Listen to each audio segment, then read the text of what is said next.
There's a dangerous truth in modern dating that most men overlook. Many women are not emotionally wired to crave peace, but chaos. Not because they enjoy suffering, but because chaos feels like home. Deep inside her subconscious, she's drawn to men who carry emotional storms, men who are wounded but don't show it, men who withdraw without warning and offer just enough attention to keep her on edge. It's not the pain she seeks, it's the emotional intensity. That's what makes her feel alive. A man who bleeds quietly, who's cold one moment and warm the next, creates a psychological tension that hooks her. He becomes a mystery she wants to solve, a broken soul she wants to heal. She doesn't see a red flag, she sees purpose.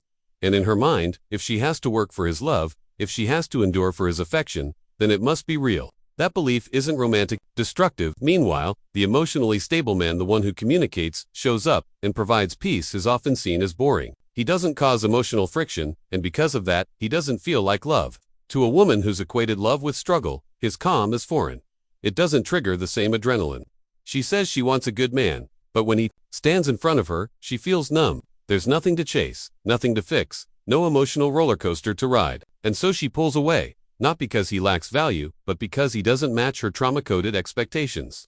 What feels stable to him feels dull to her. Until she heals that internal pattern, she'll keep choosing the man who confuses her, who withholds affection, who disappears and reappears like a ghost. Not because he's better, but because her heart still confuses chaos for connection. The fixer fantasy is a deeply embedded pattern in many women, one they rarely recognize until it has already consumed them. When a woman encounters a man who is emotionally closed off, distant, or broken in obvious ways, something inside her awakens. It's not love at first sight, it's responsibility, a sense that she has been chosen to heal him, that if she can be patient enough, gentle enough, loyal enough, she unlock a version of him that no one else could reach. This idea gives her identity, purpose, and meaning. It makes her feel important. But what she doesn't see is that she's investing in his potential, not his reality. She's loving the version of him that only exists in her imagination. And every time he shows a glimpse of vulnerability, a short message, a small apology, a rare compliment, it hits her like a drug. Those little crumbs of affection become everything. She starts chasing the high, believing that with just a little more effort, he'll finally become whole. But he never does, because he doesn't want to be saved. He may not even be aware of how much damage he's causing. And the deeper she goes, the more entangled she becomes in a cycle of self-betrayal. Her value becomes measured by how much she's willing to endure. Her self-worth is tied to whether or not she can fix him. But this isn't love, it's emotional gambling. She's pulling the lever again and again, hoping for a jackpot. And every once in a while, he gives her just enough to keep her playing. Her friends see it. They tell her he's not good for her. But she's convinced that if she leaves now, she have failed. What she doesn't realize is that staying is what's slowly destroying her, while she pours herself into men who bring chaos. The good man watches from the sidelines, confused. He's the one who shows up, the one who listens, the one who doesn't play games. He communicates with honesty, treats her with respect, and offers consistency. But instead of appreciation, he's met with indifference. He's told he's too nice or just not exciting enough. She says she wants honesty, maturity, and a safe place to rest, but when it's offered, she doesn't know how to receive it. Not because the good man lacks value, but because he doesn't activate the same emotional spikes that chaos does. His presence is steady, and for someone conditioned to confusion, steady feels dull. She's used to unpredictability, to emotional highs and crushing lows. And in comparison, the calmness of the good man doesn't trigger the dopamine rush she's come to associate with love.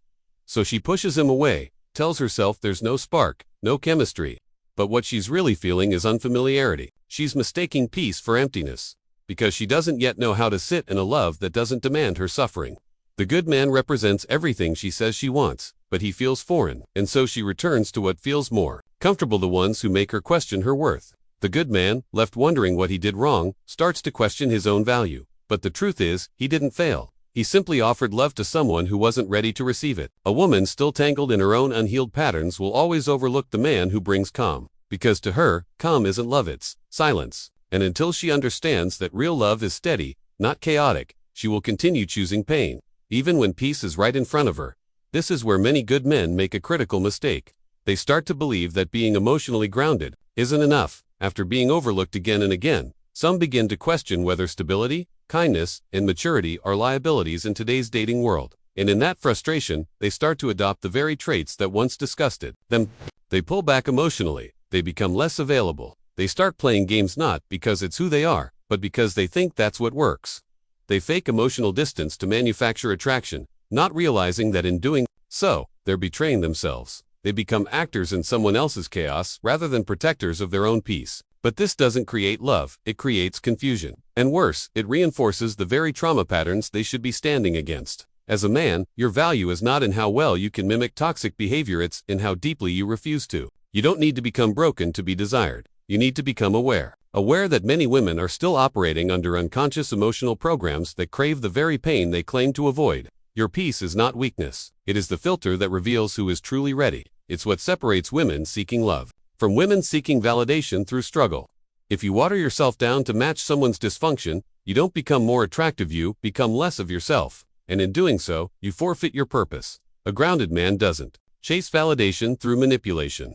He remains rooted in who he is. And through that presence, he attracts not the many but the right one. The one who doesn't need to be broken to feel love, and doesn't need to break you to feel wanted. That's the love worth waiting for. Everything else is noise. A man who is grounded, emotionally whole, and calm in his presence may not attract the crowd, but he attracts clarity. He's not interested in the game. He's not there to fill a void, entertain dysfunction, or be someone's emotional bandage.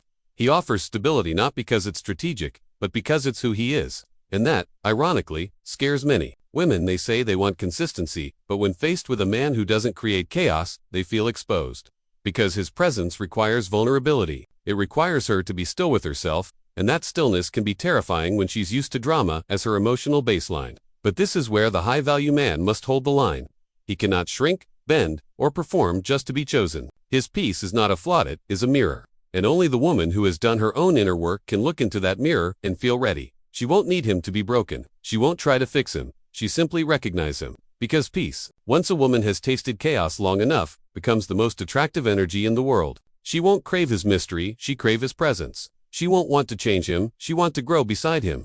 And when that woman arrives, she'll see him not as a challenge to conquer but as a man to honor.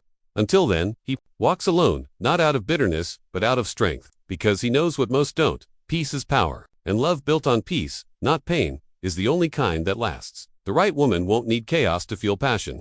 She'll see his calm for what it truly is, not emptiness, not boredom, but safety, certainty, and depth. And when she's ready, she won't just stay, she rise. A man who is grounded, emotionally whole, and calm in his presence may not attract the crowd, but he attracts clarity. He's not interested in the game.